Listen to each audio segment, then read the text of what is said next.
We just finished our training walk with Miss Millie this morning. So she had her free play in the backyard with my two kids. Just had fun running around. We worked with not scratching at the door, and then we worked with not coming through the door even though the door is open, and we'll work on that some more, and I'll take a video of that for you. And then we went on our training walk, and now we're onto the bed. I don't know if you can hear this thumping noise. I don't know if you can hear that on the camera, the thumping noise, and then Millie's whining. That's the kids downstairs playing basketball. They have like this arcade basketball game, but it's right underneath Miss Millie in the basement.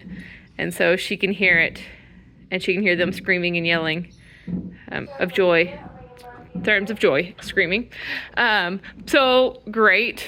Step up, right? Remember we talked about little to no distraction and then adding more distractions. We're actually going to add the kids running and screaming through the house today, and we'll work on that one. Some more door knocking and things like that.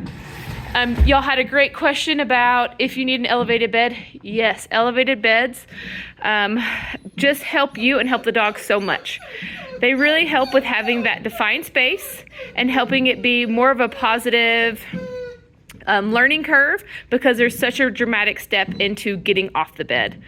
When we have the flat beds or we just have a space on the ground, it's really hard to define that space, and they're continually pushing that boundary. With the raised cot, they're pushing the boundary, but they know exactly what it is, so it's not a question as to where's the boundary and where is not the boundary. So it really does help them feel more successful and grow more quickly. Eventually, once she gets the hang of it, we can make anything a place. I could make this rug a place for our dogs. I could make the back of my car a place. The cool thing about learning how to control your impulses without a leash on a fixed space is it transfers over. We can be at a family barbecue, and I can put my dogs on the porch and tell them that's their place. Or I can bring one of these cots when we go to Lake Powell. That's what I do, and I put them on their place so that I know where they're at.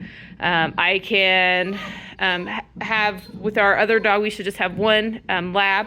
I would just bring a rug that I'd roll out places. So if we went to go visit someone's house, I'd put him on a place on his rug so then his hair didn't get everywhere or anything like that.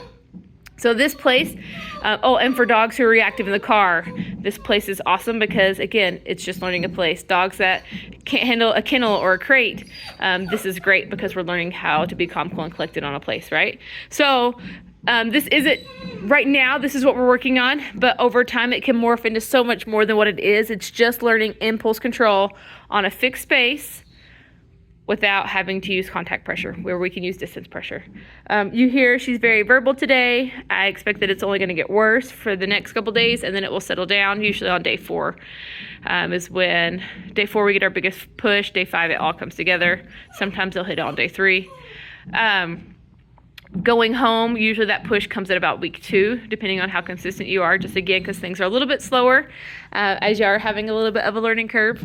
But as you're patient and consistent, it all comes together beautifully. It's so nice. So again, I'm just going to ignore the whining.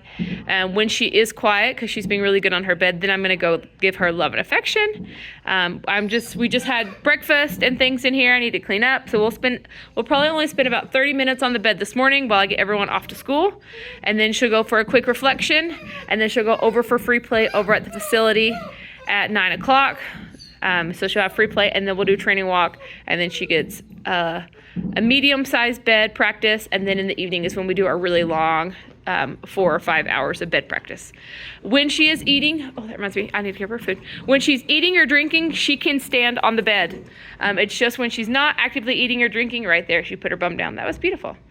We have our elevated feeders. This little bowl they gave me won't actually fit in the feeder, so I just put it on her bed. She can stand up to eat it, but then after that, she needs to put her bum back